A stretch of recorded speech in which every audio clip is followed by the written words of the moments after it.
Well, yes, it is Tailgate Talk, and we are here at Walton Field in Auburn.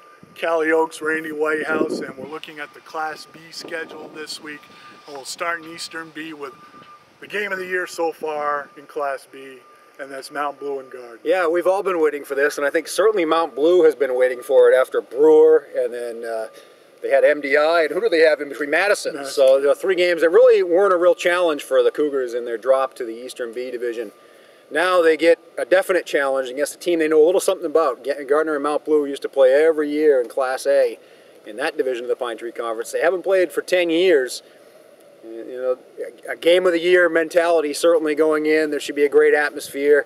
Gardner likes to run the ball with Alonzo Connor. We all know that. He had 30 touchdowns last year, something close to 2,000 yards. He's kind of on that same pace again this year. But the thing about Gardner is that they're not all about Alonzo Connor. They got Dennis Meehan at quarterback. They can throw the ball. Mount Blue's got to be aware of a lot of stuff, and Mount Blue's a team that hasn't always had the best luck stopping the run. In fact, Mount Desert Island last week, 20-20, actually it was 20-6 MDI at the start before 20-20 at the half. Mount Blue finally adjusted to that straight T that the Trojans run and kind of shut them down. The problem for opponents of Mount Blue is nobody has been able to stop the Cougars offense. Just a litany of options there. You've got Jordan Whitney playing quarterback, kind of rebounding from knee surgery in the offseason. He's about ready to go back to playing both offense and defense, according to Coach Gary Parlin. You've got Cam Sennett catching the ball. You've got Nick Hilton catching the ball. You've got Isaiah Tracy out of the backfield, Eric Berry. Hey, who do you key on? That's the difference that strikes me of this game, is that Mount Blue has so many weapons. Gardner will have to establish more than Alonzo Connor, I think, to have a shot. The other game in Eastern B involves a team that will be preparing for the next game of the year in Class B, but this week... 2 weeks from now. That's right. This week, the Leavitt Hornets have the Madison Carabec Bulldogs. Are they still the Bulldogs? I think so. Bull Snakes, Cats, Bull Cobras.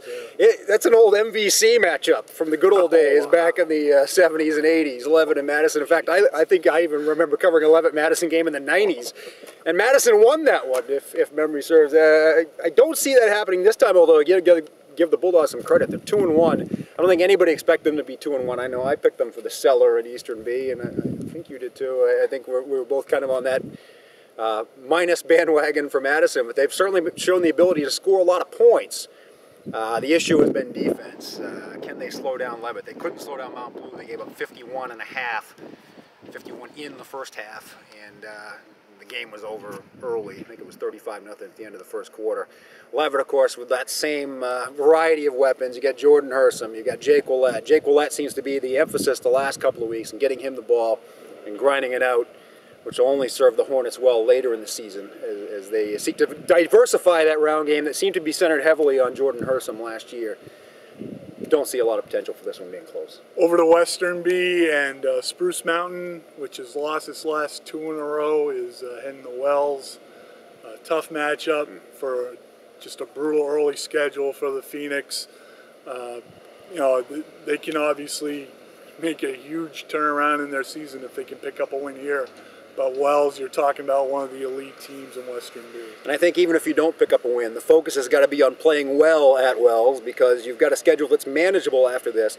You're certainly within reach of the playoffs, but you got to start building some momentum now. Maybe get back to what you did well early in the season, which is Bill Calden running the ball as he did down at Greeley to the tune of 333 yards and 3 touchdowns.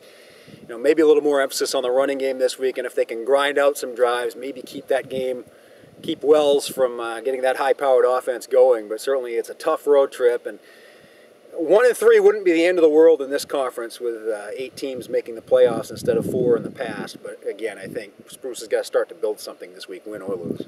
The other game involves Mountain Valley and Grain of Gloucester, and we may have a reenactment of the scene in The Rivals this week. Yes, you know, you'll have starters begging to go back in the game early in the second quarter, and Jimmy Elwood would be saying, "No, you've had your chance. Thank you very much."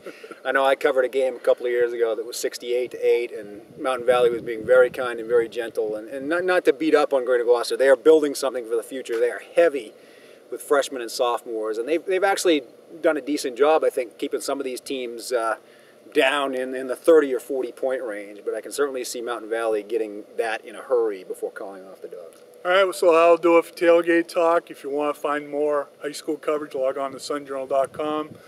Go to the print edition pretty much every day of the week. You have all the football talk on there that you want. And of course, tune in here to Tailgate Talk every week for more of me and Kalle and me gesturing like Steve Diossi. Have a good week.